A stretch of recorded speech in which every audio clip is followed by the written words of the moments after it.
Coming at number 5, we've got the MS Antonia Graza. What better way to kick off a list about ghost ships than with the vessel from the movie, Ghost Ship. Folks really love this one and come out in droves to sing its praises whenever possible. It's easy to understand why, too.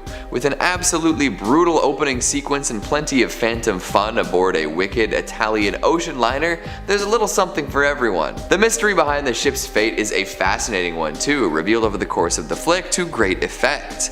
See, all we really know about this ghost ship at the beginning is that there's some sort of tampering that caused the entirety of the crew and passengers to be sliced in half by a very tense wire.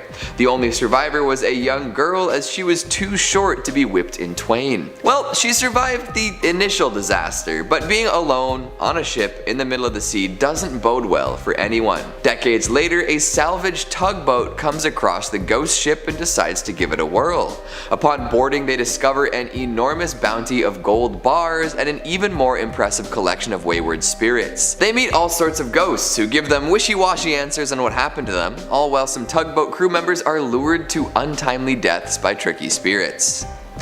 This ghost ship keeps getting, well, more ghastly. It's a mystery right up until the very end, and even then there's more to discover. It's more than just ghosts aboard this ship, there are demons and soul collectors aboard as well. And if you think that's the end of it, well, I've got some news for you.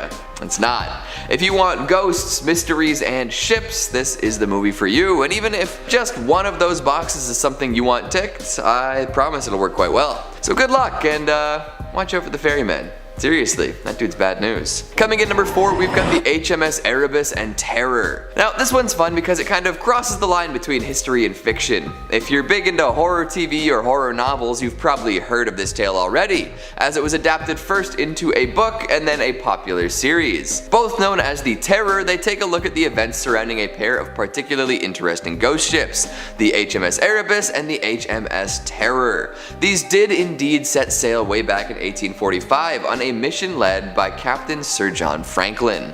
They were meant to explore the last unnavigated bits of the Northwest Passage to see if there was anything to be learned from the magnetic data up there. Unfortunately, both ships became trapped in ice in what one day would be Nunavut. Not ideal, right? Well, some theorize that the deadly cold and lack of supplies were only the beginning of these sailors' problems. There are many possibilities and variables when you put over 100 men on a couple of ships stuck in a frozen wasteland, and for many years, nobody truly knew what their fates were. After being icebound for more than a year, the ships were abandoned. It's said that Franklin and many others had already died by that point.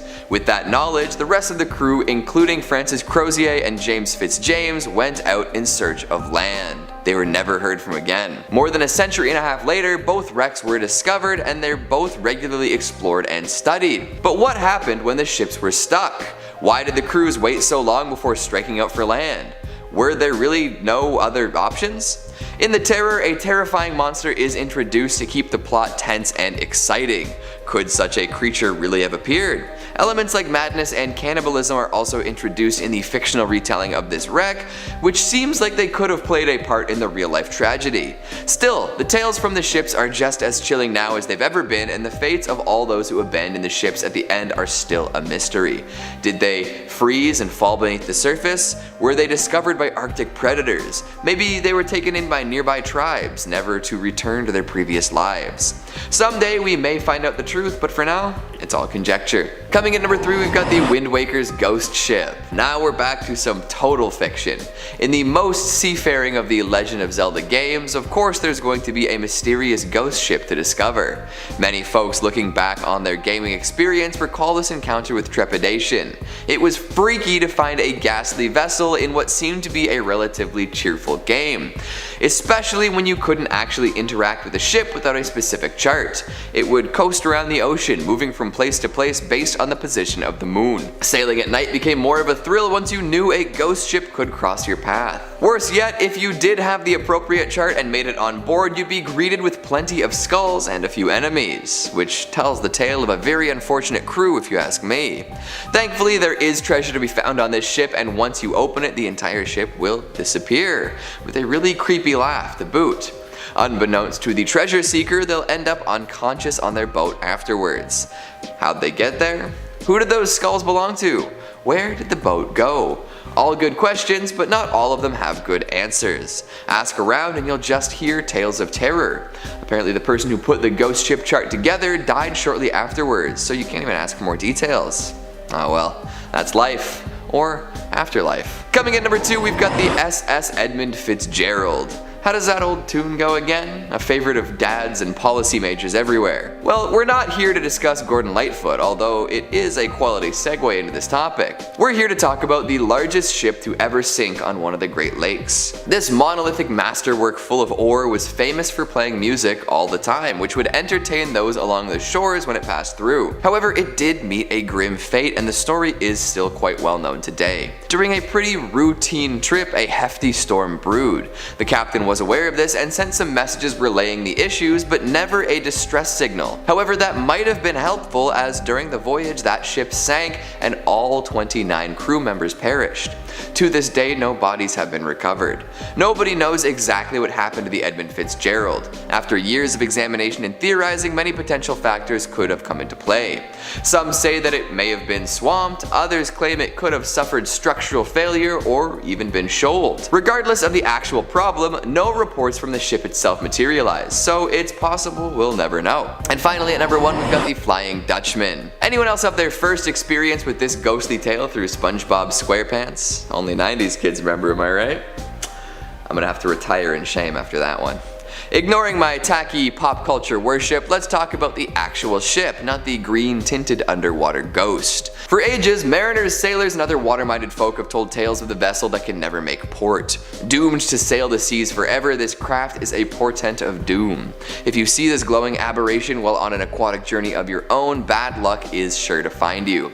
The origins of the ship are hotly contested, ranging from vengeful pirate tales resulting in a cursed ship to a captain selling his soul for safe passage after ignoring warnings of danger. But one can be certain that the deck is loaded with the souls of criminals and ne'er-do-wells. If you hear cries of "ah, ooh, ah," or spot a ghastly green light while sailing the 7 seas, good luck. Kicking off at number 5, the CAS-2, which perhaps is one of the most terrifying modern instances of the term ghost ship and one of the most profoundly tragic unsolved mysteries of the deep blue sea. The CAS-2, which was publicly dubbed the Ghost Yacht, was a 9.8 meter catamaran which was found drifting listlessly 88 nautical miles off the northeastern coast of Australia on the 20th of April 2007. The 3 men aboard, who were all residents of Perth in Western Australia, were all incredibly experienced sailors. They were 56-year-old Derek Batten and brothers Peter Tunstall and James Tunstall, who were 69 and 63 respectively. Their whereabouts still remains a mystery to this day, and the fate of these 3 men perhaps may never be known. What made it even stranger is that when the CAS-2 was eventually found by the Coast Guard, there were no signs of distress, no signs of boat damage, or even a struggle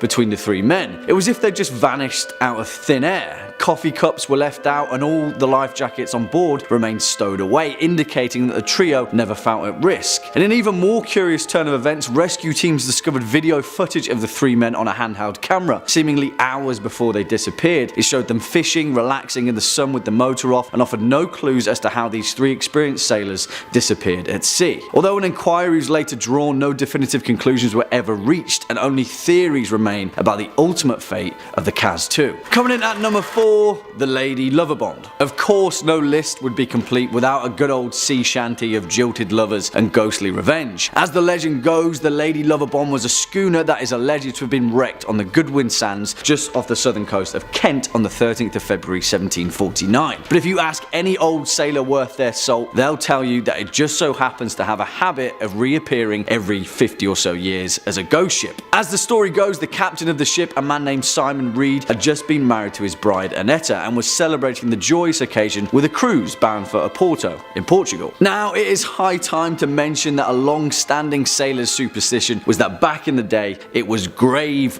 bad luck to bring a woman on board, and in many ways, the legend of the Lady Lovibond is a cautionary tale that exemplifies that fact. According to the tale, the ship's first mate, a man named John Rivers, was a rival for the hand of the captain's young wife, and in a jealous fit of rage, he killed the crewman manning the ship's wheel and steered the vessel into into the treacherous Goodwin Sands, killing absolutely everyone on board. And if you're asking me, that is a stark overreaction. But nevertheless, since that fateful day in 1749, the Lady Lovibond has been sighted on numerous occasions with an ethereal, ghostly glow, eternally bound to wander the ocean. Next up at number 3, the Mary Celeste, which in fact may very well be the world's most infamous ghost ship, as well as one of the longest enduring mysteries of the seven seas. Built in Spencer's Island, Nova Scotia in 1861 and launched under the new name of the Mary Celeste in 1868, this merchant brigantine sailed uneventfully across the Atlantic for years as a seaworthy, efficient vessel. It wasn't until her fateful voyage in 1872 where the true ghostly legend began, which has since gathered theories that vary from submarine earthquakes, water spouts, an attack by a giant squid, and even paranormal intervention. No one will truly know the ultimate fate of the Mary Celeste, with every single soul on board never being seen or heard from again, which is a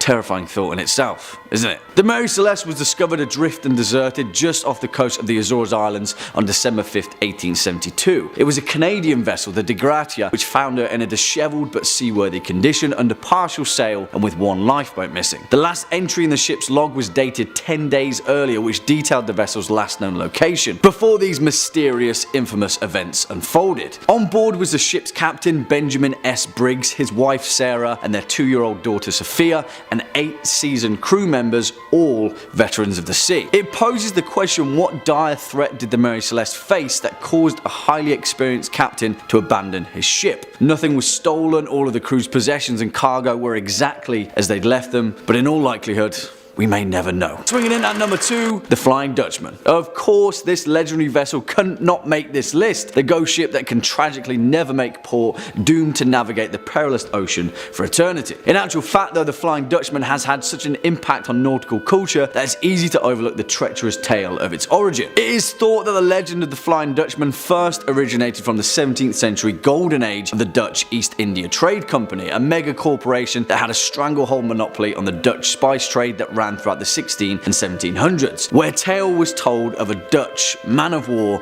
that was lost just off the Cape of Good Hope. Purportedly, every soul on board perished after being ravaged by a violent tempest. The following few days, numerous other trading ships reported seeing a ghostly, ethereal vessel out in the foggy mist of the ocean, flying the exact same colours as the Dutch vessel. Since then, the Flying Dutchman has gathered notoriety as the worst omen you could ever hope for of a phantom ship that heralds the demise of an entire crew, with sightings continuing all the way into the 19th and 20th centuries. In fact, perhaps the most recognised sighting was by King George V himself during a 3-year voyage in 1881 just off the coast of Australia. He noted in his personal log that 13 people had seen the same glowing Flying Dutchman in the early hours of the morning, and later in the day, the ordinary crewman who had spotted the vessel fell from the foremast and, in his words, was smashed to atoms. It's a little bit worrying, that one, eh? And finally, our number 1 spot, the Ourang Medan. And where do we even begin with the bizarre, perplexing legend of the Ourang Medan, perhaps the most terrifyingly unexplainable instances of a ghostly shipwreck in history? But, well, the leading physical theory of the Ourang Medan may be even more horrifying than it first appears. As the legend goes, at some time in June 1947, an American vessel by the name of the Silver Star picked up several distress calls from a nearby Dutch merchant ship, the Ourang Medan. A radio operator aboard the troubled vessel sent a message in Morse code. In rushed, confused dots and dashes, it read, "We float. All officers, including the captain, dead in chart room and on the bridge. Probably whole of crew dead." And then a few moments later, after even more confused dots and frantic dashes, 2 words came through very clearly. "I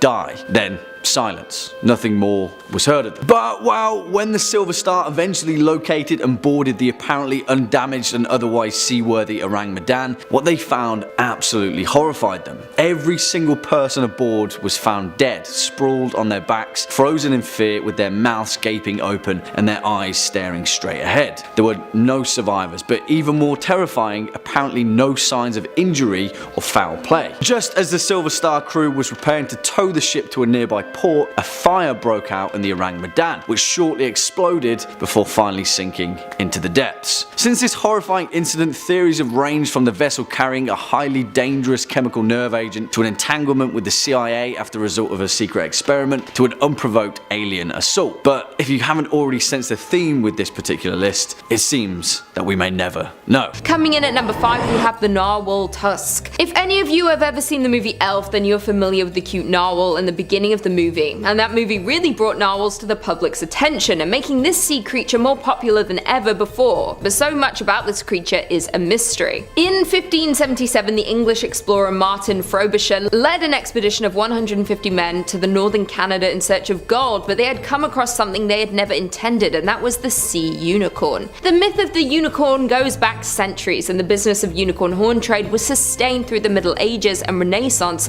by Vikings who killed the so-called sea unicorns, cut off their horns and sold them for an astronomical price. As European naturalists became more familiar with the world's animal, the myth of the unicorn faded, but mystery of the sea unicorn continued. Frobisher's discovery was actually what we know today as the narwhal, but the horn itself continues to be speculated by many. But the horn is apparently not a horn at all, but is a tooth. The relatives of narwhals include species like the beluga whales, orcas and dolphins, but the mystery remains of how did this massive freakish tooth evolve in this one specific species after its ancestors branched off from whales with ordinary teeth. Many scientists and researchers debate about what this tooth is used for, and some suggest it's an acoustic probe, a rudder, an ice picker, or a spear for battling predators. These creatures don't make it easy for researchers to see them use their tusk for anything at all, so it makes many people continue to question it. Many have come up with many different theories about this so-called horn and what they use it for and why they have it. It has created a huge debate between researchers and scientists to this day, but no definite answer has come out to this day. In at number 4 we have the submarine disappearances in 1968. This is one giant mysterious situation, which is the disappearance of 4 submarines from 4 different countries in 1968. The USS Scorpion, a Soviet submarine K-129, a French submarine Minerve, and the INS Dakar went inexplicably missing over just a 5-month period,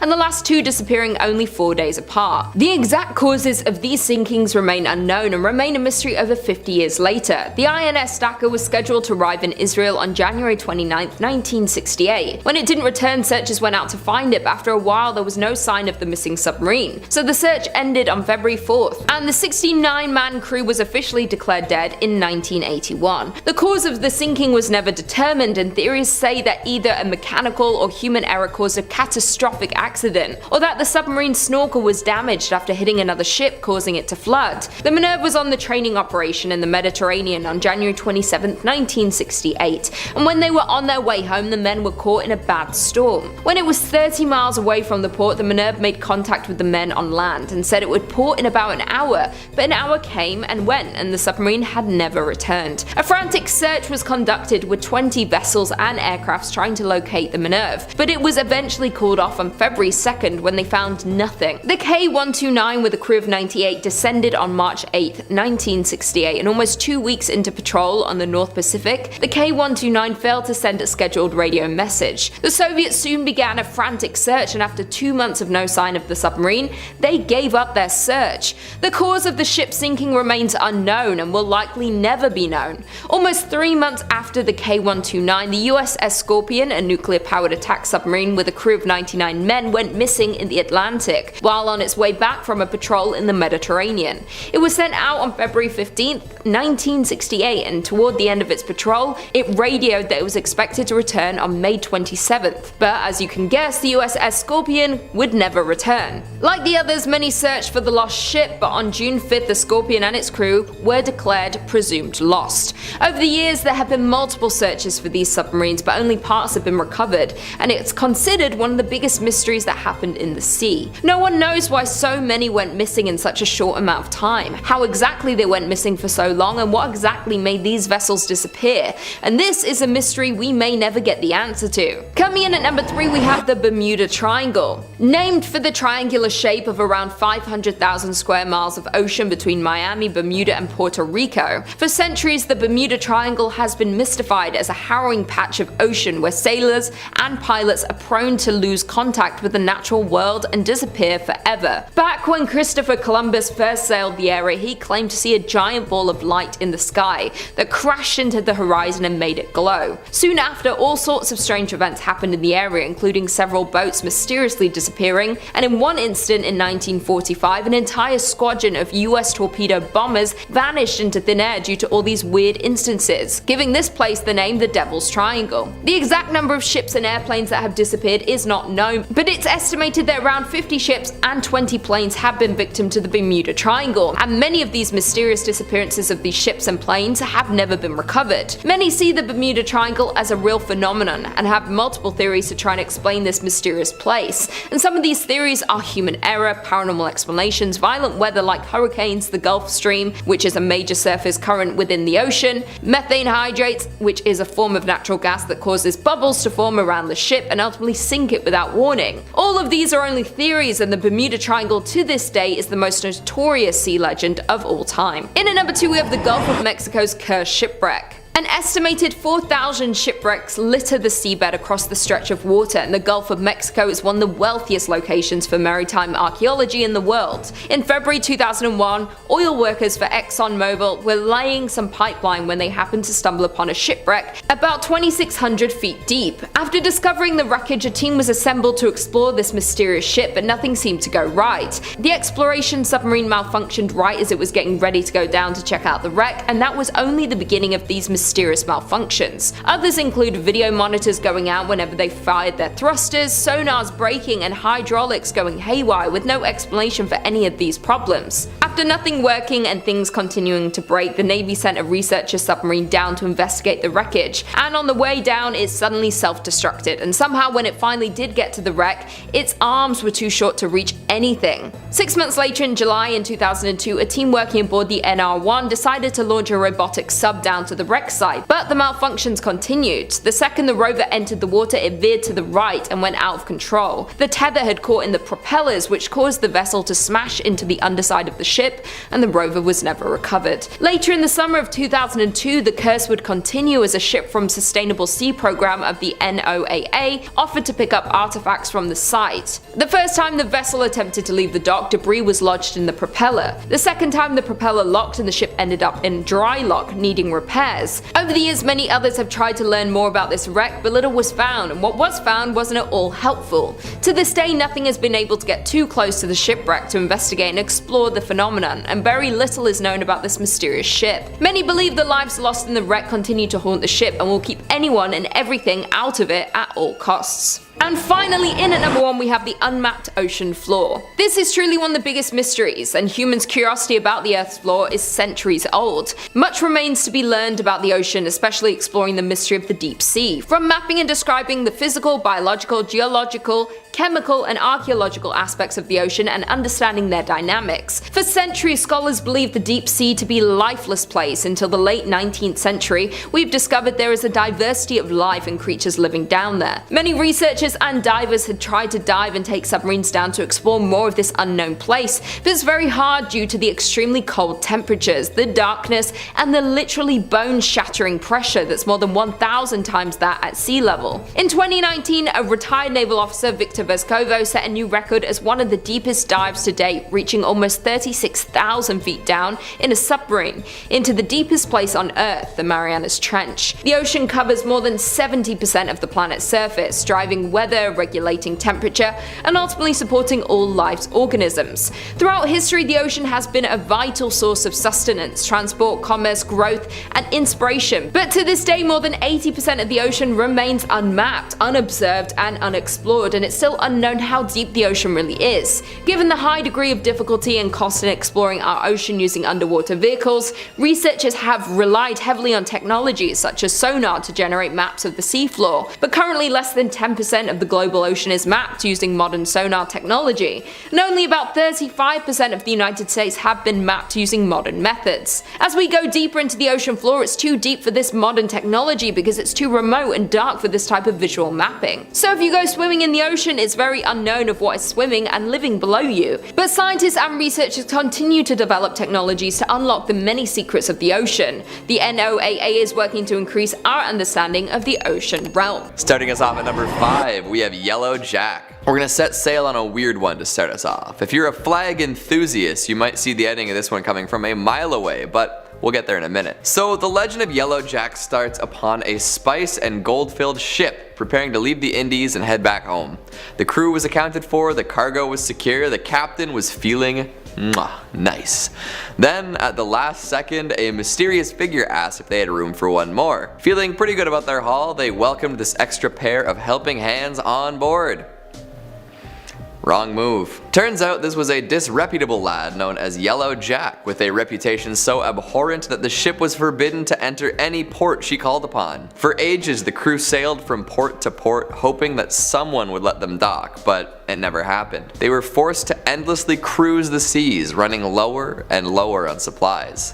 Patience too. Eventually the crew went mad and committed mutiny before they all murdered each other. Some say the ship is still sailing, the ghosts of these sea-locked sailors manning the helm. Someday they may find a port that will take them and they will finally be able to rest.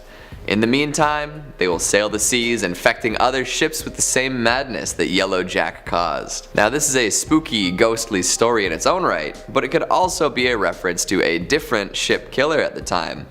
Disease. The Yellow Jack is a flag flown by ships infected with plague, cholera, and other nasty, fast-spreading diseases. So Yellow Jack itself could be a metaphor for disease, and ports weren't letting them in because of quarantine procedures. Absolutely fascinating, and it would also make a killer movie.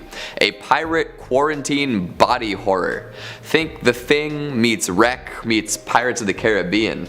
Oh damn. Coming in at number 4, we have the Caleuche, a Chilean ship sailing around an island known for its terrible storms. Shining white sides, 3 masts with 5 sails, blood red. The ship sails independent of any human input. Sure, there's a ghost crew, but the Caleuche is known for being sentient. The ship has a mind of its own. It'll glide along the water at incredible speeds and is able to submerge and continue navigating underwater, similar to the famous Flying Dutchman. When it passes, folks say you can hear the crew cackling for a brief moment. It's a ship known for the merriment of its ghostly crew. They throw parties often and hop around on one leg. The folks on board often only have one leg because the other is folded behind their back, similar to another Chilean mythological entity. To top off their strange looks and mannerisms, some crew members have backwards faces, terrifying all who lay eyes upon them. Some say the Caleuche is manned by sailors, both dead and alive, dragged from the depths and snagged off passing ships. Another legend says that the ship is piloted by the souls of the drowned, brought aboard by water spirits and granted the gift of life in exchange for their servitude. Not so sure that's a good deal, you know, life eternal, but you'll always be on a stinky ship. Maybe the parties are just that sick. Merchants who trade with the Caleuche supposedly become very wealthy afterwards, and anyone who has laid eyes upon it wears a crooked smile forever. Again, interesting deal. Lots of money, crooked smile. I guess you could afford a dentist and some plastic surgery at that point. Coming in at number 3, we've got the ghost ship of the Northumberland Strait. Yes, Canadian ghost pirates. That pretty much sums up my career aspirations right there. I don't know if that means I would be pirating software related to ghosts or actually becoming a phantom upon the Northumberland Strait, but I don't really care as long as my title involves the words Canadian, ghost, and pirate. But back to the actual tale at hand. This ghost ship is said to sail when it's on fire within the Northumberland Strait. What is the Northumberland Strait? It is a body of water that separates Prince Edward Island from Nova Scotia and New Brunswick in eastern Canada. Now you all know some Canadian geography. I'm so proud of you. The story dates back over 200 years when people started reporting a beautiful schooner catching fire and being engulfed in flames as people watched from shore. Anyone who has ever attempted a rescue mission finds that the ship completely disappears before they can reach it. Apparently the ship shows up before a northeast wind, forewarning terrible storms. Some say it's just an example of St. Elmo's fire, a rare weather condition involving the ionization of air molecules in order to produce a faint glow, but those who have seen the ship ablaze say that it was much too bright to be explained away like that. The prevailing story is that a pirate made a pact with the devil to protect and hide his treasure, and in return, he and his crew would sail forever on the burning ship. A pact was made as the ship was burning down and would soon sink along with the treasure. In the end, folks claim that their fate was revenge for the terrible deeds they had done in their days of piracy, like their own personal floating hell. Coming in at number 2, we have Baron Falkenberg, a tale of lovers scorned, brothers bashed, and dice rolled. This pirate haunts Germany's North Sea and has been for over 600 years. Baron Falkenberg was a relatively wealthy member of high society, planning to propose to the village's most beautiful maiden. Then, his long-lost brother returned with newly found riches and proposed to her first. At the wedding, the Baron became so upset with his brother that he clubbed him over the head with a bottle of champagne. Classy. Naturally, the brother dropped dead. Seeing this, his bride ran away, claiming that she'd rather die than be with the Baron. Ouch. So the Baron did what any rational fratricidal maniac would do, and stabbed her in the heart. How romantic. Then he ran away to the beach, where he was accosted by a shady man on a boat. This mysterious figure invited him to the ship where he came from, which was anchored offshore a little ways out. The Baron accepted and rowed his way to the Great Grey Behemoth. Since entering, nobody has seen him disembark, and he's been at sea for centuries.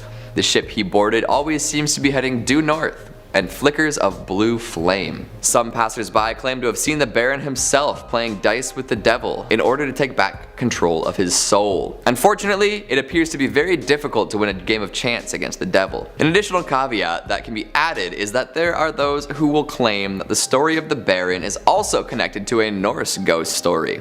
The story tells the tale of a Viking sea captain who stole a magic ring from the gods. As punishment for his crimes, he was turned into a living skeleton covered in fire, condemned to spend the rest of eternity affixed to the mast of a ghostly longship. Whether the two stories are about the same ship, it's hard to say. However, I think we can all agree that a flaming skeleton pirate is pretty badass. And finally, at number 1, we have the Flying Dutchman. We saved the most well-known for last. The legendary ghost ship is said to glow with ghostly light as it sails the 7 seas. It will attempt to send messages to land or to people long dead if hailed. Unfortunately, nobody really wants to hail this ship, as the sight of it is seen to be a portent of doom.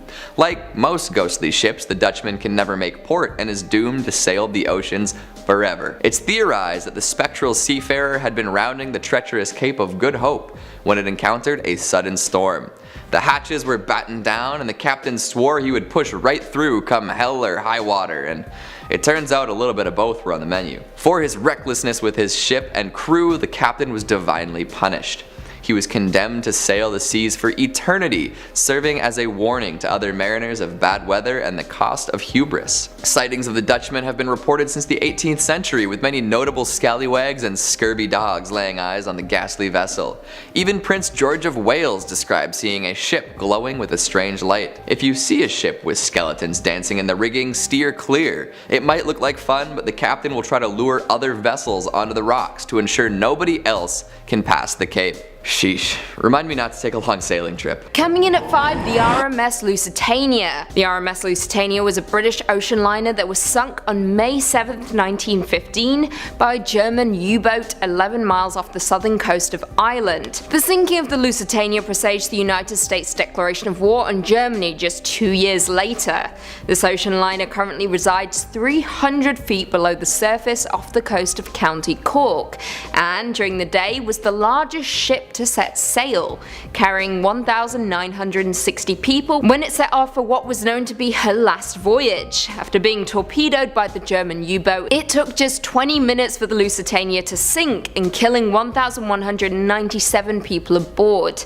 Now to this day there is controversy surrounding the boat, as the boat was carrying civilians from nations not embroiled in World War I, specifically Americans, and the attack in turn helped change the US opinion against Germany, according to the Lusitania resource that is.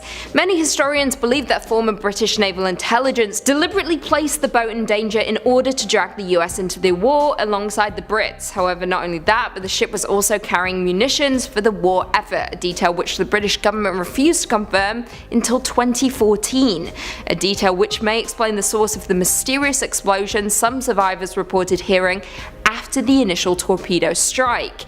Now, interesting still, the wreckage of the Lusitania was bombed by the Royal Navy during World War II, and in the 1990s a Dublin diver visited the wreck, with him describing it like Swiss cheese, and that the seabed around the boat was littered with unexploded hedgehog mines. This is definitely not a place you'd want to visit. Coming in at 4, SS Andrea Doria. SS Andrea Doria was an ocean liner for the Italian line, which is most famous for sinking in 1956 1956 when 46 people died.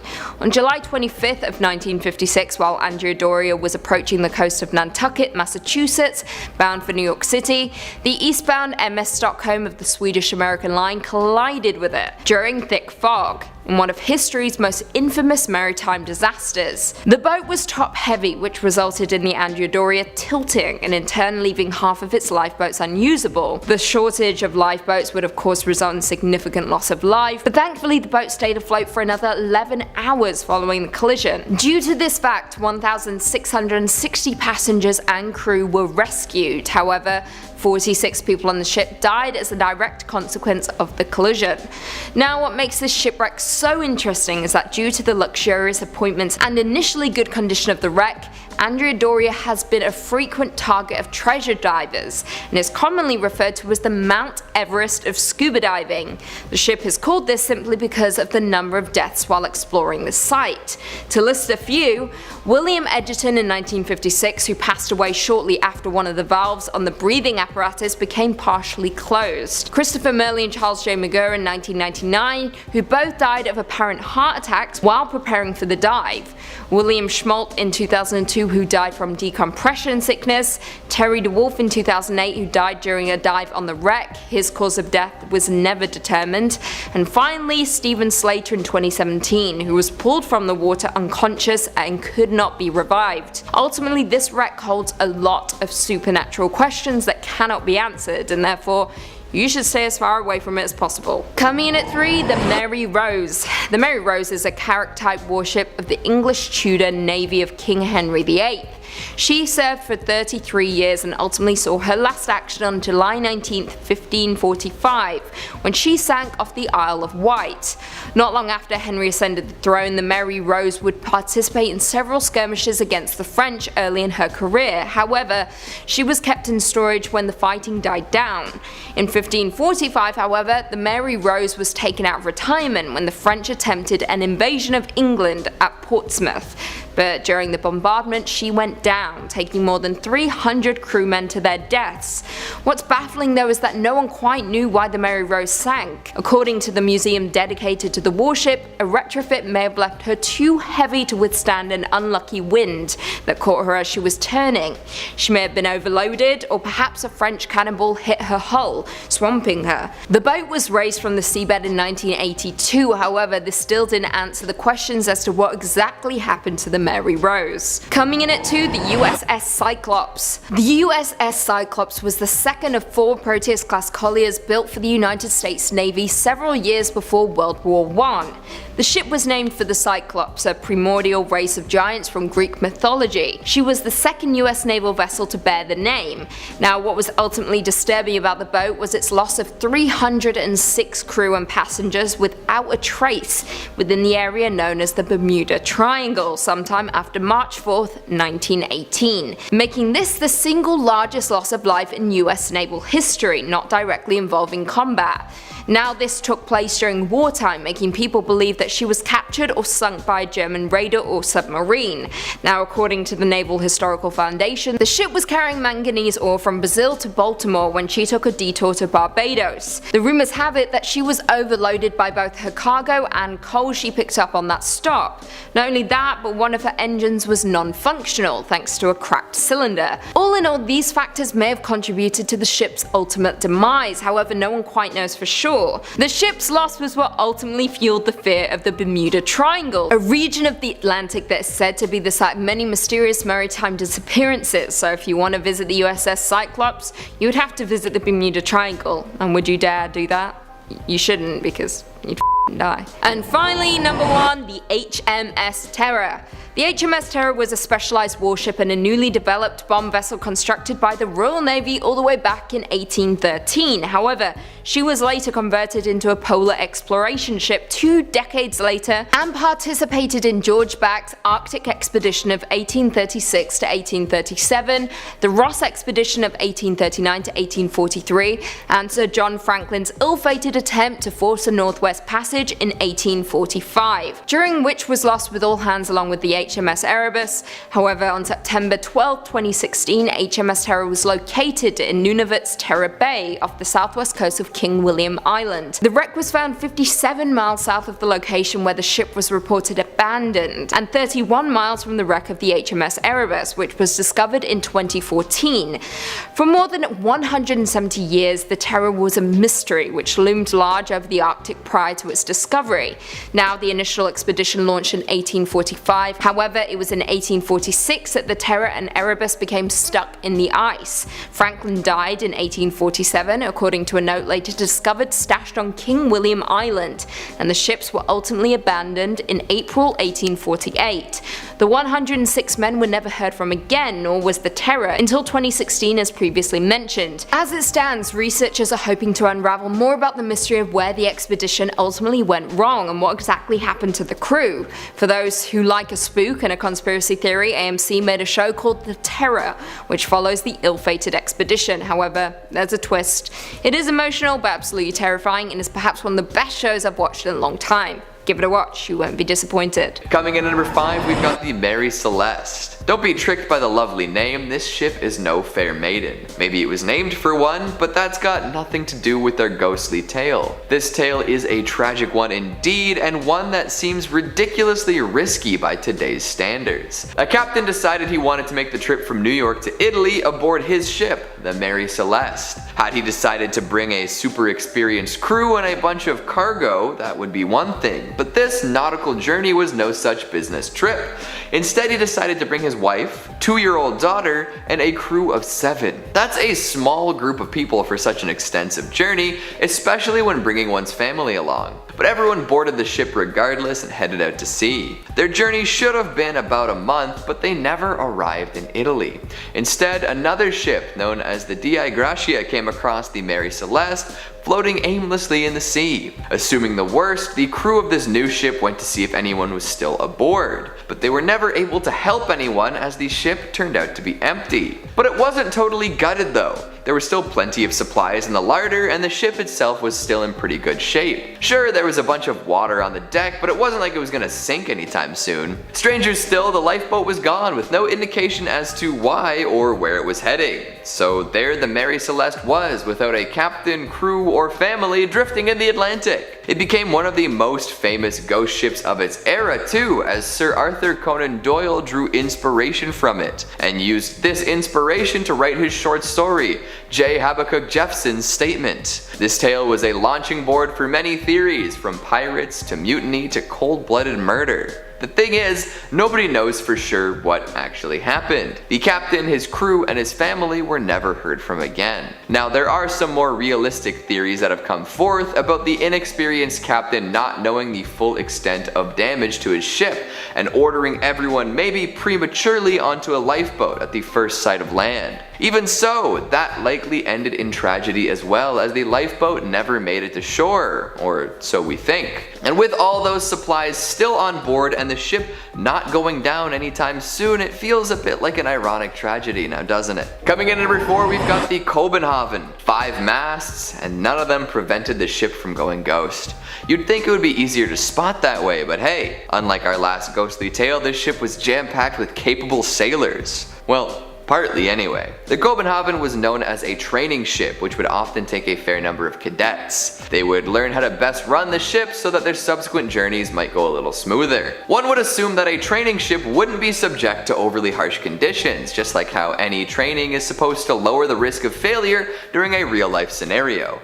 Unfortunately, this was not the case. 60 sailors marched aboard this well-fitted ship, and once they departed, they were never seen again. The ship had all anyone would need to succeed, including plenty of lifeboats, an auxiliary engine, and a wireless communication system. So, what went wrong? Nobody really knows. It left the Rio de la Plata on December 14th, heading to Australia. On the 21st, the crew was in touch with another ship and all seemed to be well. After that though, they went totally silent. Some think they ran into an iceberg, others claim that it could have been something more sinister. Either way, darkness and fog definitely played into the equation. For years, the Copenhagen was missing in action with nothing to show for it. However, some sailors did claim to see a phantom ship with 5 masts sailing the seas. Now, the ghost crew hasn't attempted to communicate with anybody yet, nor has anybody been able to get close enough to confirm what they've seen. But you'd better believe those cadets are seasoned sailors by now. Back in 2012, a wreck was discovered that many believe to be the Copenhagen. However, this still goes unconfirmed. Coming in at number 3, we've got the tale of the Jenny. Now, the tales I've told up until this point have been mysterious indeed. The fates of the folks on board are up in the air and may never be fully explained. The story of the Jenny is just as mysterious, especially because it's been contested by a few folks, but the fate of the crew, if you believe the story,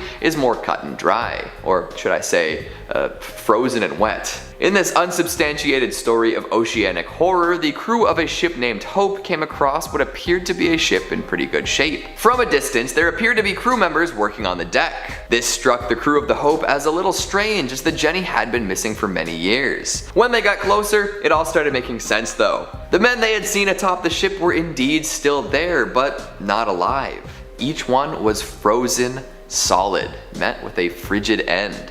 Yikes. Things got worse when the captain of the Hope decided to check out the inside of the ship, where he found more frozen corpses. The Jenny's captain was discovered frozen to a chair with a journal nearby. The final entry in his log read, "No food for 71 days. I am the only one left alive." That one sentence carries all sorts of latent horror, with images of more than 2 months without food in a horrible frozen environment. One has to wonder if any crewmates became food for the survivors, and what life must have been like as Hope faded by the day. Coming in at number 2, we've got the Baron Falkenberg. Here's a general rule for life: don't kill your brother and his bride. If you can't abide by that, maybe you deserve to be carted out to a ghost ship and doomed to roam the waters until time immemorial. The good Baron was unable to follow this seemingly simple rule and ended up in a less than savory position. The story goes like this. One day, after being missing for quite a while, Baron Falkenberg's brother returned home. Folks were quite pleased with his return, and the brother proposed marriage to a lovely young maiden the Baron himself was interested in. At their wedding feast, the Baron lost his temper and cracked his sibling over the head with a bottle, killing him. The bride-to-be was terrified and ran off, but the Baron pursued her to confess his love. This didn't go over very well, and the woman told the Baron that she'd rather be dead than be with him. A very literal man, the Baron interpreted this dramatic retort as a request, and he stabbed her. Realizing the grave mistake he'd made, the Baron fled to the beach, where he found a man with a dinghy waiting. This man told the Baron that the captain was waiting for him and rowed out to a much larger ship off the shore. From there, the Baron boarded the ship, and for the past half a millennium, he's remained on board. This ship always seems to be heading north, flickering with blue flame and filled with skeletal sailors. And finally, at number 1, we've got the Palatine. Forget the Block Island sound, we're talking about the Block Island light. If you ever find yourself around Rhode Island between Christmas and New Year's, take a look across the water at night. It's said you might see an old ship blazing against the darkness. There are many stories about where this ship came from, and none have been officially confirmed. Some say that the crew had come down with a terrible illness and the captain would not let them go to shore. Others say that folks from Rhode Island lured the ship to the shoals in order to take what they could from it, killing the remaining passengers. And then there's the alternate version where the locals actually rescued the folks on board and nursed them back to health. So why is the ship on fire in the ghostly apparitions then? Well, apparently a woman was left on the island by the ship and eventually came to be known as a witch. She got her revenge on the vessel by imagining it on fire and cursing it for leaving her alone. This idea became more popular, and now the story involves a flaming ship. Kicking off at number 5, 5, the Caleuche. And for this first foray into these particular ghost ships that haunt the sea, we're going to be heading over to the mythologies of Chile and the many legends that have been built around its coastal landscape. One of those, according to Chilean legend, is that of the Caleuche, a large ghost ship that sails the seas of Chiloé, a small island just off the coast, where it only ever appears at night. The ship itself is said to appear as beautiful, cast in a bright white light, an enormous vessel with 3 masts and 5 sails each. It is said that when the Caleuche appears, it is always at night and always full of lights, with the sounds of a great party and a feast on board. Quickly though, it disappears, plunging back beneath the murky depths. Interestingly enough though, although this vessel is said to be similar to the Flying Dutchman, there is a boatload of mythology relating to this particular legend. One of these versions claims that the vessel is crewed by the drowned, souls lost at sea, who are brought to the ship by 3 mythological figures in Chilean legend. 2 sisters, one of them the Sirena Charlotta, a type of mermaid, and the other the Pincoya, a type of water spirit said to protect the Chilean coast. And then their brother, the Pincoy, their male counterpart, who has the body of a sea lion. It's pretty cool. Once aboard, the perished souls can resume their existence in an eternal reverie of adventure on the high seas. However, there is a much more sinister version of this legend, which states that the crew of the Caleuche instead sailed the Chiloé archipelago, luring fishermen and sailors toward it with an enchanting music to enslave them as part of their crew for eternity, where they are twisted and then contorted and put to work in their afterlife. Yeah, I'm pretty sure I prefer the first one, actually. Swinging in at number 4, the Eliza Battle. And for this one, we're pinching the parameters of the 7 seas, and instead we're taking a look at one of the most notorious maritime disasters that, instead of on an ocean, occurred on a river. The Tombigbee River, to be precise, a stretch of water that runs between Columbus, Mississippi and Mobile, Alabama. And here we have the legend of the phantom steamboat of the Tombigbee. Back in 1852, one of the largest river steamboats constructed at the time, the Eliza Battle, was put into service between the 2 southern states. During one particularly cold February in the winter of 1858, after the Eliza Battle had departed the city of Columbus, the ship made its way downriver, stopping on the way at Pickensville, Gainesville, Demopolis and several other small river landings. By the time that the steamboat had left off at Demopolis though, it was filled to the rafters with passengers, and not only passengers but also over 1,200 bales of cotton to be ferried to the final stop. Now, although it roughly still remains a complete mystery, around 2 AM on March the 1st, 1858, about 30 miles downriver from Demopolis, the crew of the Eliza Battle awoke, startled to discover that the cotton bales on the main deck were on fire. Flames soared and quickly engulfed the ship's hull, soon spreading out of control despite the frigid temperatures attributed to the odd, gusty evening. The boat continued onward though, the entirety of its exterior completely engulfed in flames and cut off from their lifeboats. The passengers, many of them who had awoken dressed in their night clothes, were forced to plunge into the icy river below. Now, some of them survived, mainly by floating atop the remaining cotton bales, but all in all, over 33 people lost their lives, both crew and passengers included. The Eliza Battle quickly sank beneath the water, the wreckage of which still lingers at the bottom of the Tombigbee River. It's said that on a particularly cold and windy night, the Eliza Battle will emerge from the icy fog engulfed in flames, once again a warning sign of an oncoming ill omen. Next up at number 3, the Fireship of Baie de Chaleurs. Which, I mean, come on guys, that's probably the most awesome sounding title to anything on these historical lists, right? The Fireship of Baie de Chaleurs sounds like something that Geralt of Rivia himself would sail down to Skellig after a summer in Toussaint, but whatever, that's by the by, because this vessel in question actually takes us over to the eternally autumnal eastern tones of New Brunswick, Canada. Now, the Fireship of Baie de Chaleurs is also more commonly referred to as the Chaleurs Phantom or the Phantom Ship, and it often takes the form of a series of ghost lights just before a storm, appearing as a large 3-mast galley. Now, the actual mechanics of this phenomenon are dubiously debated, and many believe it's caused to be down to either the weather phenomenon of St. Elmo's fire or an undersea release of natural gas after a patch of rotting vegetation just off the New Brunswick coast. I mean, that's a completely different story entirely, but what we're concerned with is the actual origin of the Fireship, the history of which is equal parts tragic and gruesome. As the legend goes, back in 1501, a Portuguese captain had spent a year pillaging the coast of Baie de Chaleurs, capturing Mi'kmaq natives for the slave trade. However, his cutthroat agenda was miscalculated, as a year later, when he returned to the region on his second voyage, he was captured, tortured and killed by the Mi'kmaq people in revenge for their kidnapped tribesmen. The legend didn't end there though, because a year later, the brother of the Portuguese captain sailed to the bay in search of his missing sibling, and upon seeing the same flags, the Mi'kmaq people attacked the ship, setting it ablaze whilst it was moored in the bay. Cut off, burning and with certain death facing them, the sailors swore to haunt the bay for 1,000 years as their blazing fireship sank into the Bay of Chaleurs. Now, whilst later both Mi'kmaq and Portuguese casualties washed up on the shores of the island, the bay itself is said to be haunted by those that perished, often appearing as distraught sailors and warriors, their flesh burnt by the fireship. Swinging in at number 2, the Princess Augusta. And on the topic of ghostly phenomenon, this particular apparition is perhaps one of the most well documented ghost ships of the 18th century, although the actual history behind it is shrouded in intrigue.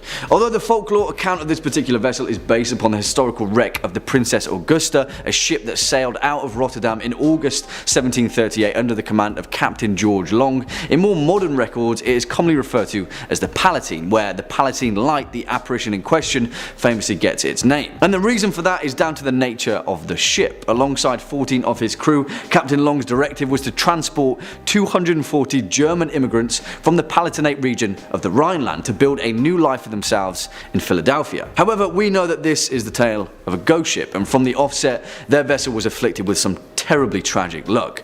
Not long after passing through the Atlantic, the Princess Augusta's water supply was contaminated, causing a fever and flux to spread through the ship, killing 200 of its passengers, half the crew and the captain himself. The ship's first mate, Andrew Brooke, quickly took command as the survivors leapt out of the frying pan and into the fire, getting hit by severe storms that pushed the ship far off course to the north. They then endured 3 months of extreme weather and dwindling supplies, when eventually they emerged shipwrecked in Block Island, not far from Rhode Island. Here the tale splits, but one thing is certain: Andrew Brooke, the first mate and commanding captain, took what remained of his crew and rowed ashore without once looking back at the cursed ship. It is said that some of the passengers survived, aided by the Block Islanders, but little to nothing is known about those that survived the entire voyage. As the legend goes, the Princess Augusta was set alight from the coast in the dead of night, pushed out to sea to burn and then disappear. At night, they say that if you listen closely, you can hear the screams of those that didn't make it back to shore. And finally, coming in at our number 1 spot, the Duke of Danzig. And for our most terrifying ghost ship on this list, of course it has to be a brutal and bloodthirsty pirate ship, a privateer that plundered her way across the Caribbean, notoriously in the name of her royal namesake, the Duke of Danzig. This ship's seafaring career was relatively quiet for the first few years of service, mainly acting as more of a letter of marque, a deterrent more so than a private man of war. However, her fate quickly changed after changing command and sailing under the French captain Francois Aregnadour. Now, his intentions were to sail and plunder his way across the 7 seas, and plunder he did from Liverpool to Barbados, capturing and scuttling more ships than he could count on his way. However, despite being a vessel of the French Empire, strangely enough, sometime after late June 1812, the Duke of Danzig just disappeared, although there are several records catching a glimpse of her around Canada, but she was never seen again. After the last mention of her, it was thought that she'd been destroyed by a tropical cyclone or sunk in the night after an encounter with a British frigate. However, as the legend goes, that was not the last of the Duke of Danzig. After the golden age of piracy had been sated, a captain by the name of Napoleon Gallois relayed his records of a French frigate encountering the wreck of the Duke of Danzig, drifting listlessly at sea. As his crew witnessed, the ship itself was covered from helm to hull in dried blood, and in staggered rows were the putrefying corpses of her crew, many of which were brutally crucified to the masts or the deck. Strangely enough, there were no signs that she had been in recent battle. In fact, despite the blood, she was pristine, no shot holes, and her sails and rigging intact. After searching the ship, Gallois' crew found a stack of blood-stained papers identifying the captain as the same Francois Aregnadour. And then, as they left, the crew of the frigate set the brig ablaze, forever to be buried at sea. along with her mystery. Kicking off at number 5, the SS Baychimo. Now, although many tales of ghost ships and their legend are mired in murky mystery and spotty historical records, this one is perhaps one of the most well-documented cases of a ghost ship in nautical history. Built in Sweden in the year 1914, the SS Baychimo was used as a trading vessel for routes between Hamburg and Sweden in and throughout the First World War. After the war, though, it was shipped over to Canada, where it was employed by the Hudson's Bay Company, carrying cargo throughout the Arctic region. There, on October 1st, 1931, during a routine voyage, a devastating storm blew in, and the Baychimo was trapped in pack ice just off the coast of Alaska. The crew quickly abandoned ship, traveling over the ice to the nearest town of Barrow, Alaska, where they took shelter. Several days later, after the storm had subsided, the crew returned to retrieve their precious cargo, only to find that the SS Baychimo had disappeared. Her captain decided that she must have broken up during the storm and sunk, but a few days later, an Inuit seal hunter told the captain that he had spotted the Baychimo nearly 50 miles away from their initial position. As the story goes, the Baychimo didn't sink at all, and for several decades after her abandonment, she sailed the Arctic coast completely unmanned. In fact, the SS Baychimo was seen on numerous occasions throughout the following century, and several crews even managed to board her. In fact, the last recorded sighting was by a group of Inuit in 1969, a staggering 38 years after she was abandoned. Her ultimate fate? No one knows, but it's safe to say that somewhere out there in the frozen north, the SS Baychimo is still sailing. Next up at number 4, the Jenny. Now, this one is a little bit murkier, to say the least, and historical accounts have varied from person to person. One thing always remains the same though: if the accounts are true, then this nautical tale is perhaps one of the most bleakest and most despairing cases of a crew being lost at sea. As the story goes, the Jenny, an English schooner that set sail from its home port of the Isle of Wight in 1822, became frozen in an ice barrier just off the Drake Passage sometime in its voyage in 1823. Nearly a decade later, in 1840, the stark remains of the ship had been dislodged by the ice, only to be discovered by a nearby whaling ship. As some accounts tell, when the crew first saw the ship, they saw 7 figures standing to attention on the main deck, and so thought that the vessel was manned. As they got closer though, they discovered the grim truth. The 7 figures standing to attention were in fact frozen in place, turned to ice by the Arctic cold. Things only got worse from there though, and as the crew of the whaling ship explored the vessel, they found more and more bodies frozen in time deeper below the deck. As some reports go, as the crew came to the captain's cabin, they found him frozen in place with a pen in his hand. The final note written in his log read, May 4th, 1823. No food for 71 days. I am the only one left alive. Yeah, spooky stuff. Coming in at number 3, the SS Valencia. Now, this one's a little bit more interesting, to say the least, because it's a verified fact that the wreckage of the SS Valencia can still be seen to this day, scattered along the beach and rocky shoreline of Vancouver Island's West Coast Trail. After the ship struck a reef during a storm in 1906, the wreckage of the SS Valencia was considered to be the worst maritime disaster along the western North American coast, otherwise known as the Graveyard of the Pacific. The Valencia was a small ship, a passenger steamer that had a long history of carrying both passengers, cargo and troops, but at the time of her ruin she was operating as a tour boat, often running routes from San Francisco and up to Seattle. During the wreckage, tragically 136 souls were lost, with rescue efforts unable to access the Valencia in the ravaging storm. But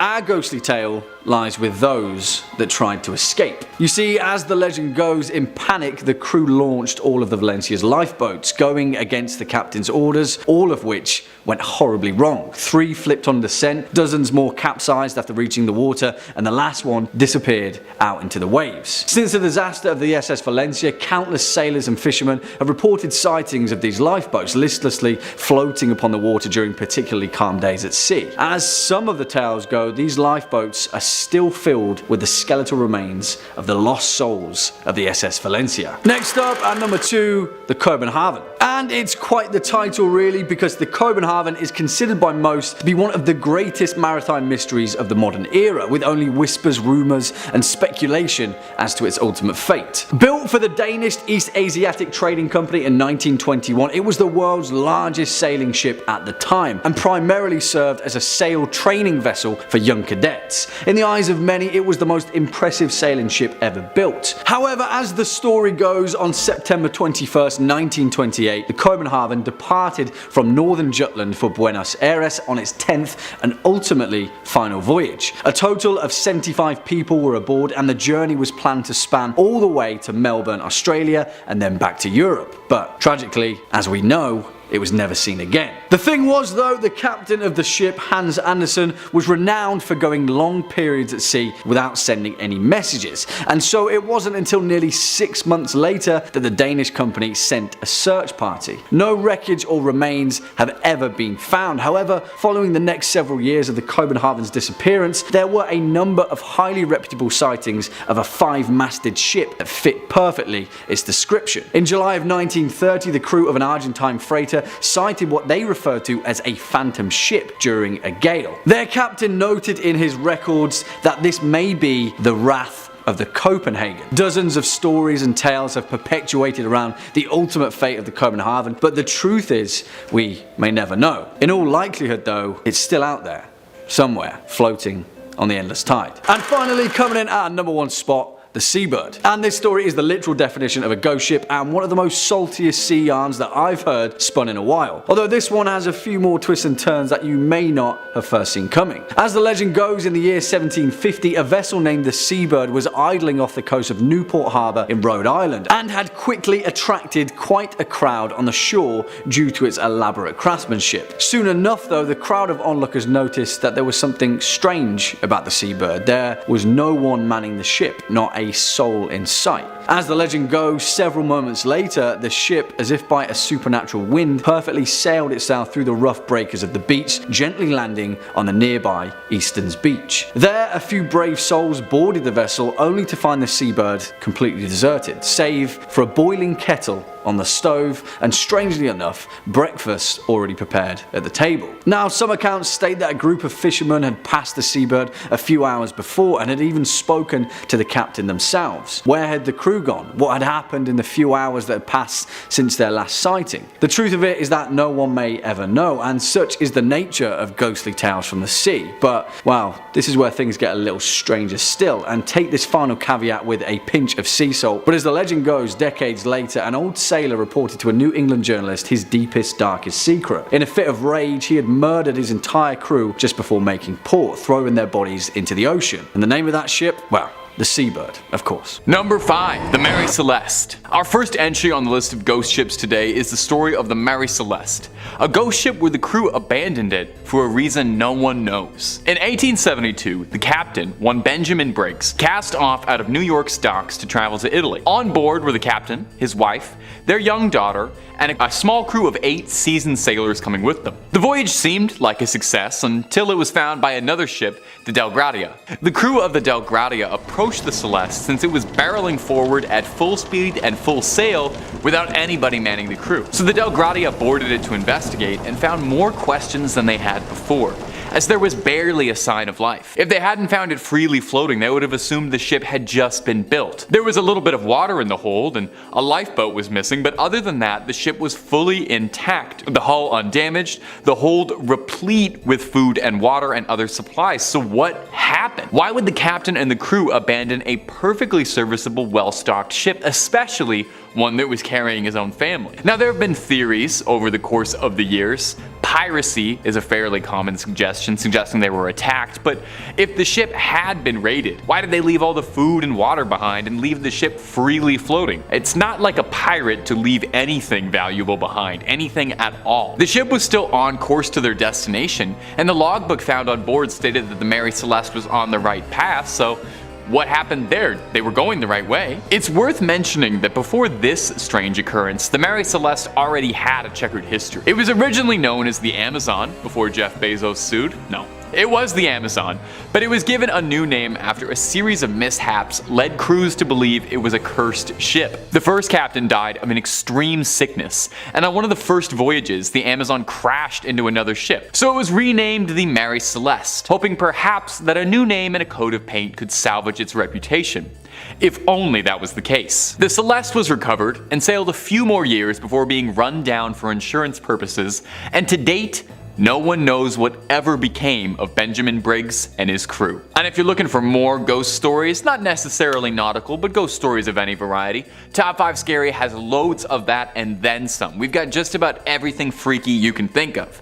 So click on through and hit subscribe. Please make sure you hit that bell. But would you kindly do that at the end of this video, because I got way more stories about haunted ships coming up for you right now. Let's get back into it. Number 4, the Jenny. Way back in the era of exploration, when ships sailed across the sea, the South Pole was one of the most treacherous passes an explorer could make, and countless sailors sailed their last expedition around the Antarctic. One such ship is a small schooner called the Jenny. Now, we really don't know much about this ship, the purpose of its original mission, really even who was sailing on it. What we know of the Jenny comes from the post-mortem, when it was found discovered by a whaling ship in the year 1860. The Hope was sailing through when it spotted a battered schooner, beaten but somehow still sailing around, passing narrowly through the gap between two icebergs. The crew of the Hope closed in. This was quite an odd sight. They recognized the English flag atop the mast and assumed the ship was in grave danger and needed immediate assistance, so they sailed on forward. They saw 7 men standing on the deck, although they looked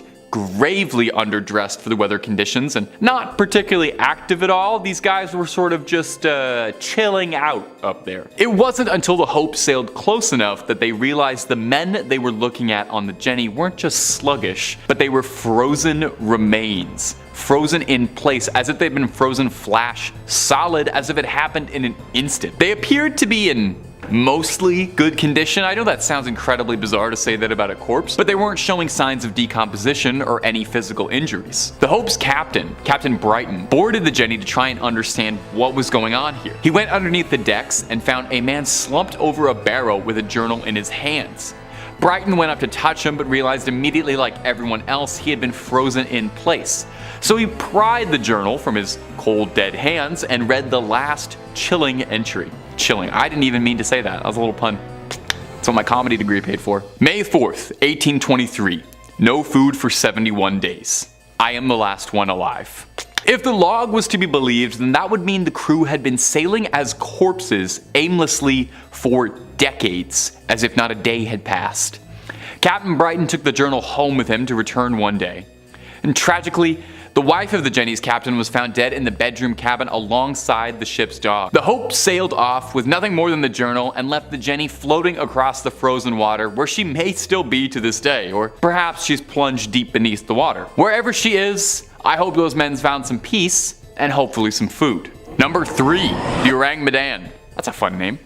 In the 1940s, there was a widespread story about a ship named the SS Ourang Medan that had exploded near Indonesia, and its entire crew was found dead under mysterious circumstances. That's a pretty good ghost story.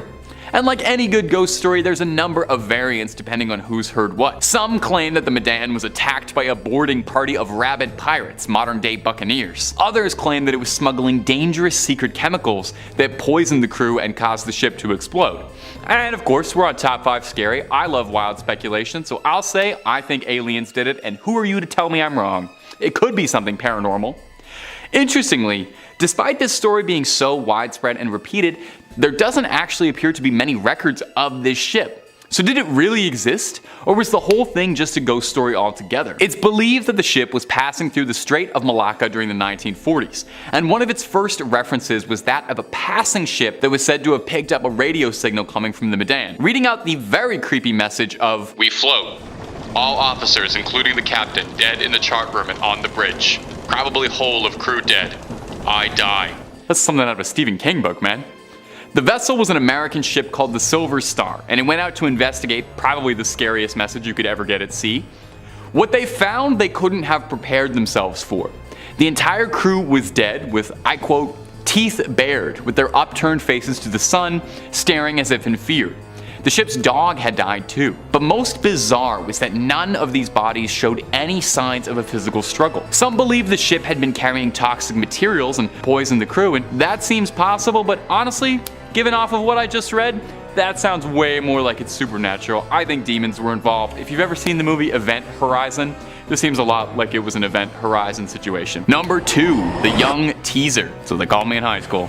Unlike a lot of other ships on this list that had served as merchant vessels, the young teaser, true to its name, was a bit of a wild card rebel as far as ships go, and was a notorious pirate schooner flying the black flag and was famous for its speeds. The young teaser had made a name for itself as a dangerous ship around Mahone Bay, notable for several successful raids, which is a lot easier said than done. I don't know if you've ever tried to board an enemy ship, it's very complicated. A whole lot wrong can happen on the ocean, and in the year of 1813, the teaser had met a match it couldn't outplay, when it was cornered by a Nova Scotian officer by the name of Sir John Sherbrooke. Sherbrooke was a decorated military officer. He was a veteran of the War of 1812 and was looking to continue his path of glory, get another medal on the chest, by capturing the teaser and its crew and bringing them back to the crown to face justice for years of plundering. Sherbrooke was ready to board the teaser, but he noticed that a privateer aboard it had already begun lighting their own ship on fire. Instead, the pirates had chosen to go up in flames rather than face the noose back in England. Now, a pirate choosing death before capture isn't the most wild story. I'd wager a lot more pirates did that than Jack Sparrow would have you believe, but it's how the teaser's legacy carries on that gives it a spot on this list. Ask a Nova Scotian around the Bay and they might tell you one of their more famous ghost stories, that on June 27th of every year, the otherwise peaceful Mahone Bay is overcome by fog, smoke, and the curdling screams of the damned crew whose souls are still trapped in the bay. They say on a real foggy night you can see the burning ship still sailing through. Some people even saying they see spectral sailors hanging off the riggings. Some boaters say that they see the ship charging towards them as if it was still marauding out and about, only when it's about to crash into another ship, it vanishes into thin air, leaving behind a cloud of smoke and fog in its place as if it was never there. And number 1, the Carol Deering. Now, we've been talking about ghost ships this whole video, and weird things that have happened to ships going missing, but we've yet to bring up my favorite anomalous triangle outside of Bermuda. So let's fix that, eh? Let's talk about the ghost ship, the Carol A. Deering. It was 1929, and the Deering was returning home from the Hamptons to Barbados, passing a Cape Lookout lightship. A man on the lightship called out to the Deering because he thought the crew looked aimless. They told him that the Carol Deering had lost its anchors, which, I don't know if you know a lot about ships, that's a bad thing for a ship to lose. The Carol Deering kept making its way forward. I guess the lightship didn't have any anchors to lend out or anything, where it was spotted again a few days later by a ship called the SS Lake Elon, with its captain reporting that the behavior of the Carol Deering was very odd. He described it as steering a peculiar course. And that would be the last time anyone saw the crew of the Carol Deering alive. 2 days later, the Carol Deering was discovered by the Coast Guard washed up on a nearby shore. The ship was missing its lifeboats and the decks were flooded. A rescue crew went in to investigate and were baffled by what they found. The ship had been picked clean. It was missing all its documents, all important equipment, belongings. It was stripped to the walls. The lifeboats and anchors were all gone, and there wasn't a single sign of life in the ship, with the exception of one oddity. A beautiful feast laid out for the entire crew that had been untouched. Not a nibble taken out of it. No one knows what became of the crew of the Deering. There's always been theories. Some people think maybe they mutinied against their captain and fled. Some people think they were taken by the mystery of the Bermuda Triangle. Was their ship stolen? Or maybe they all just went home. We might never know. Number 5, the Octavius. The Octavius became more than just a legend in 1775 when a whaling ship named the Herald found it aimlessly drifting off the coast of Greenland. The scary part? With all of its crew frozen dead by the Arctic cold's mist and winds.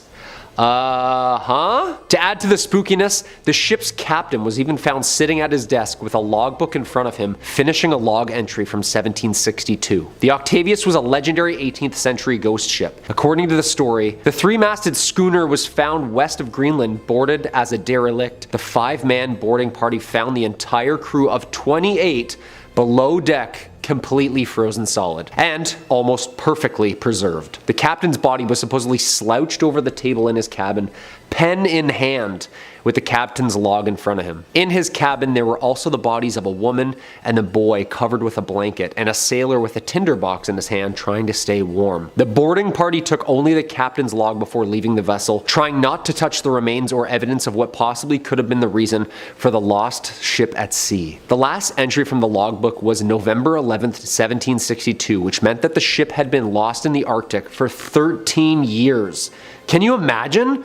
13 years of just traveling the Arctic, sailing slowly while frozen bodies lay still on board as a ghost ship? Yo, that's just like terrifying, okay? Like seeing a ghost ship sail up beside you from the fog, crystallized in frozen ice with the horrors that lay below the deck. Very sad, but also very scary, you know? Number 4, the SS Valencia. Side note, if you like what we do here, make sure you always Hulk smash that like button or throw a comment down below. It really helps the channel out.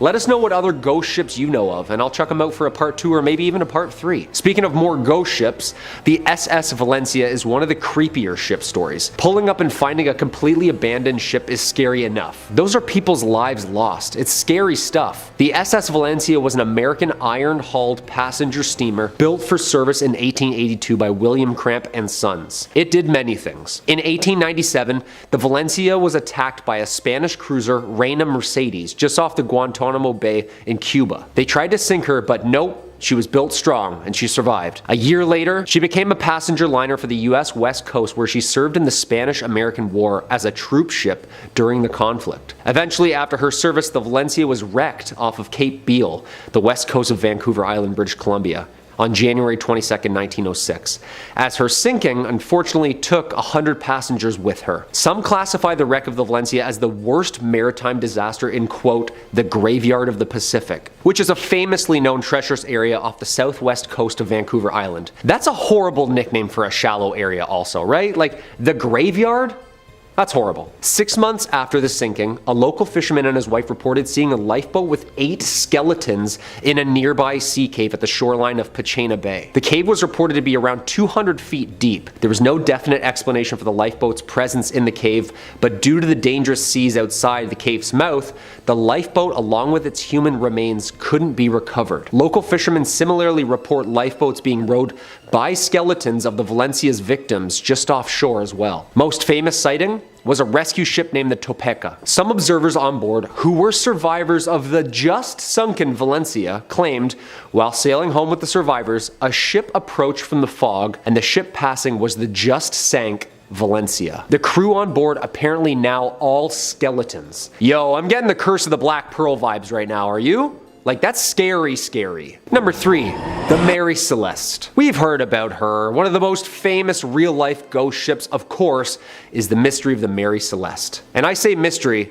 because it's still a mystery. She was found drifting slowly through the waters of the Atlantic Ocean in 1872, sailing completely unharmed and untouched with all its sails still up, the crew's personal belongings intact, and a cargo of more than 1,700 barrels of booze untouched. She set sail from New York City with more than 1,700 full barrels of alcohol destined for Italy for distribution. On board were 10 people, including Captain Briggs, his wife, and their daughter. Over the next 2 weeks, the ship encountered, well, something bizarre. 10 days later, the vessel was spotted by a British brig, De Gratia. The crew from that ship boarded the Mary Celeste and discovered it deserted. Yeah, no crew. Spooky. First thing I'm thinking is Bermuda Triangle. Always, always, always. Ghost ships, anything lost at sea, Bermuda Triangle, immediately.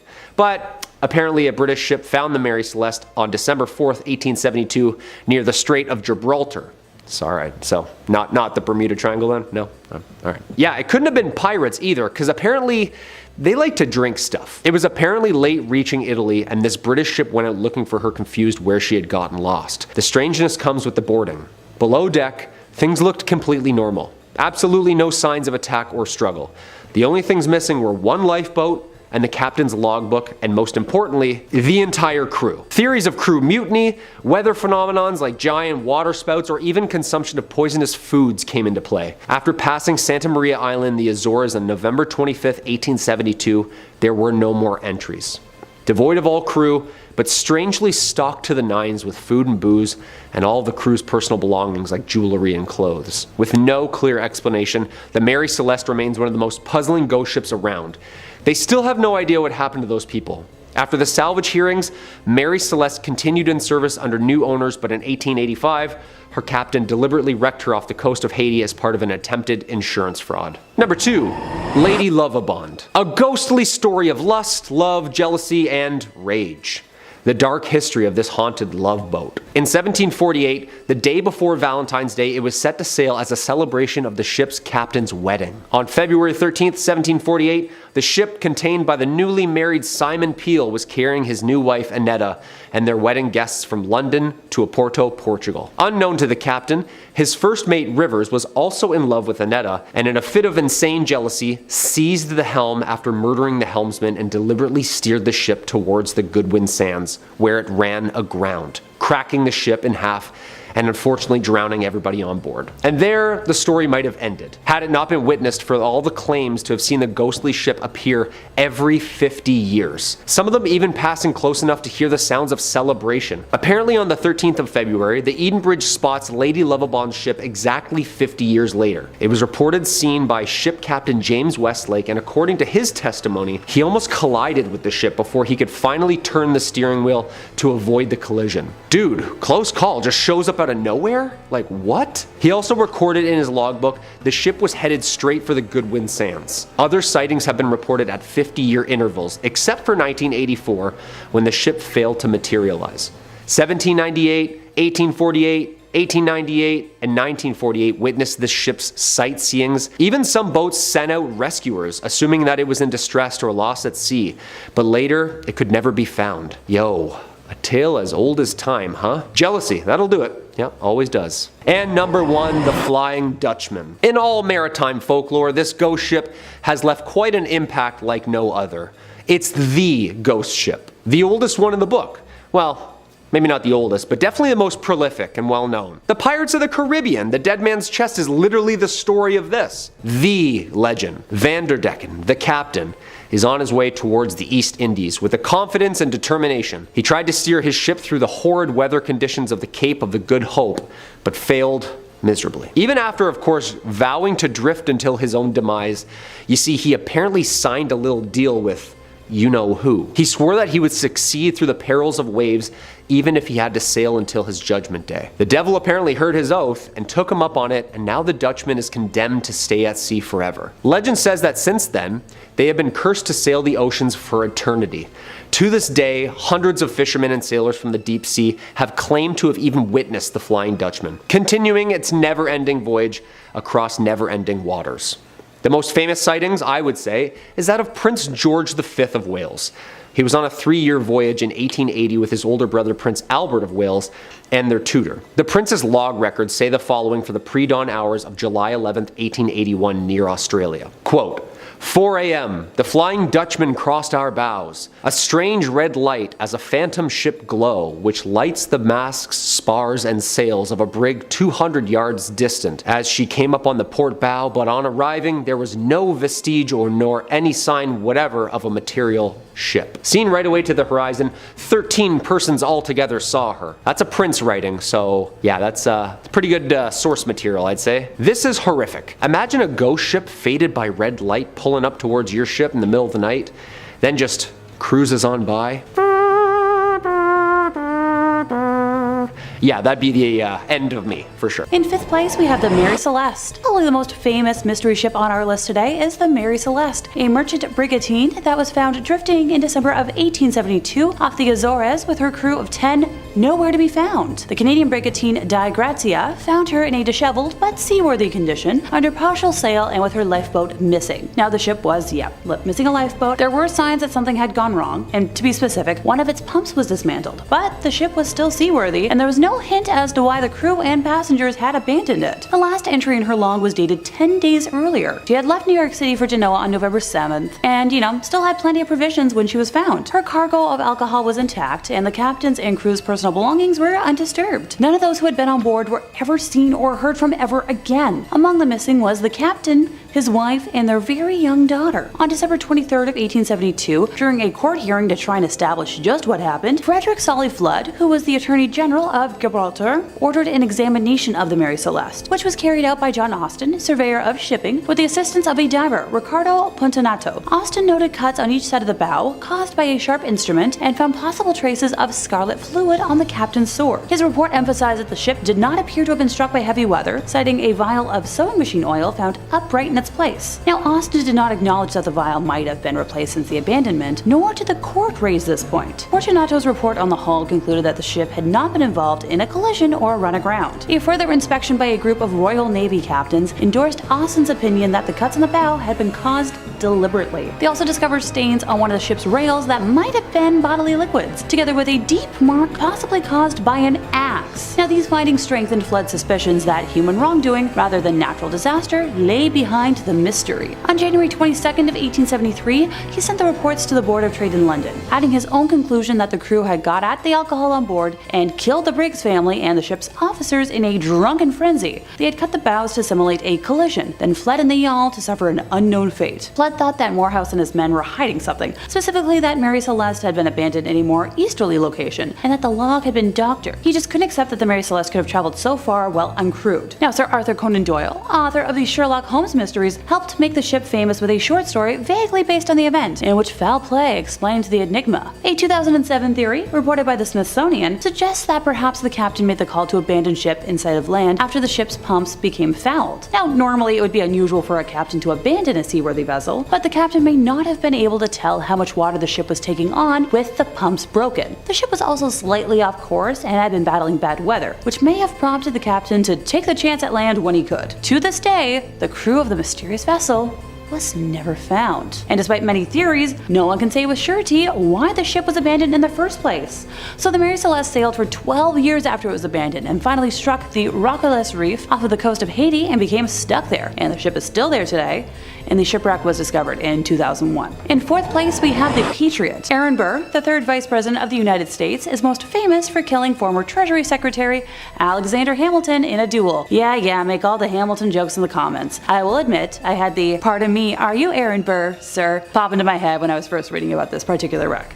But I'm not here to talk about the plot of the musical, but instead, the daughter. So Theodosia disappeared at sea at the age of 29, along with the rest of the passengers and crew on a schooner called the Patriot. The Patriot was traveling from Charleston, North Carolina to New York City in December of 1812 with Theodosia Burr aboard on a journey to visit her father. The last sighting of the ship was on January 2nd of 1813, when a storm blew in and the ship was never heard from again. Aaron believed for the rest of his life that the ship sank and that his daughter was dead, but wild rumors flew about the ship's fate.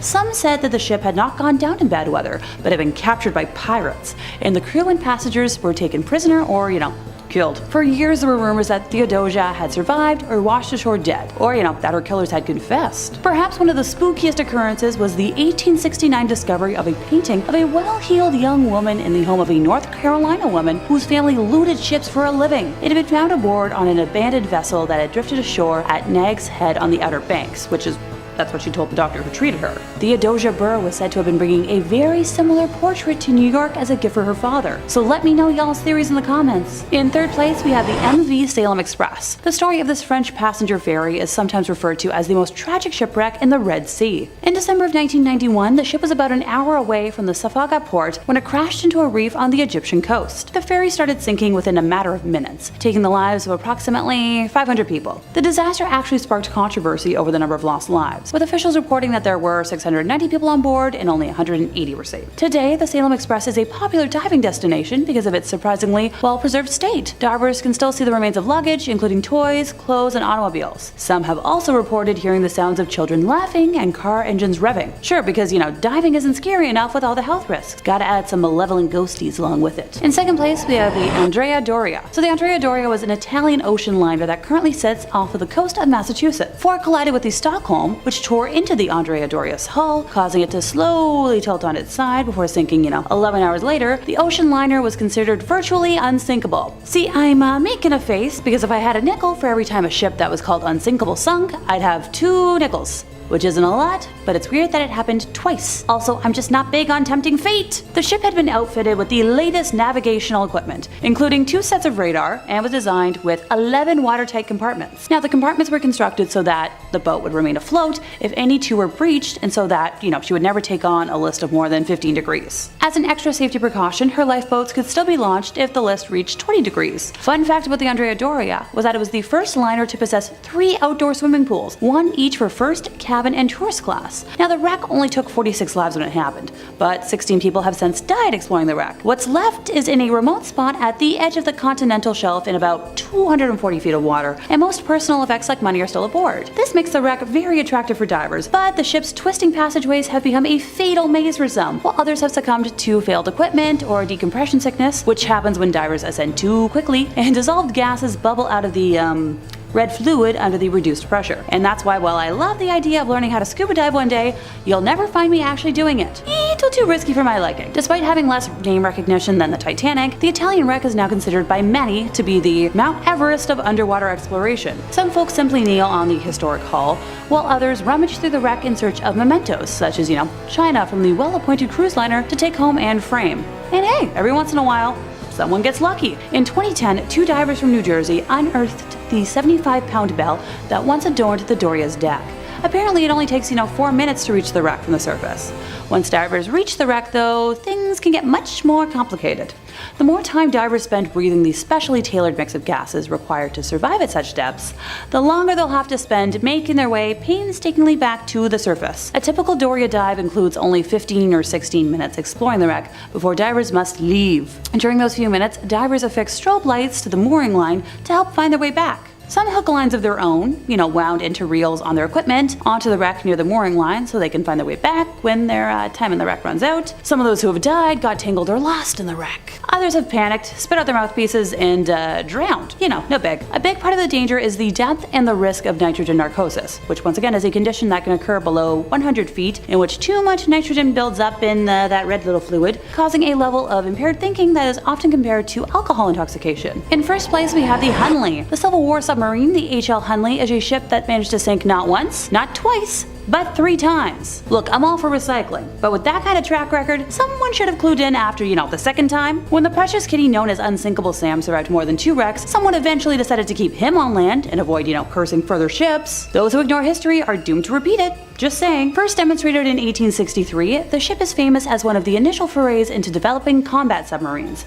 She carried Confederate Navy men to Charleston Harbor, attempting to break a Union blockade that was limiting the city. On the very first mission, the Hunley sank at the dock when either the wake of a ship swamped it or tangled lines dragged it underwater, and caused the passing of, 5 men on board. The sub was recovered and launched again a few months later. Some idiot on board left a valve open and it sank, killing the entire 8-man crew.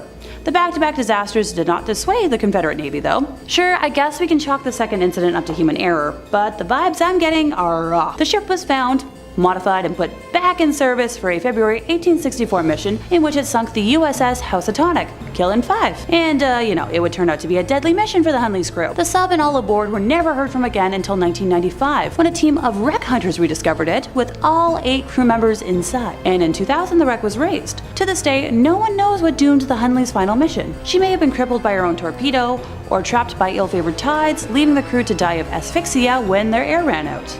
They may have been clipped by a Union rescue ship that never even noticed the collision, or perhaps someone managed a lucky shot that disabled the sub's captain and sent water pouring into the vessel. I guess we'll never know.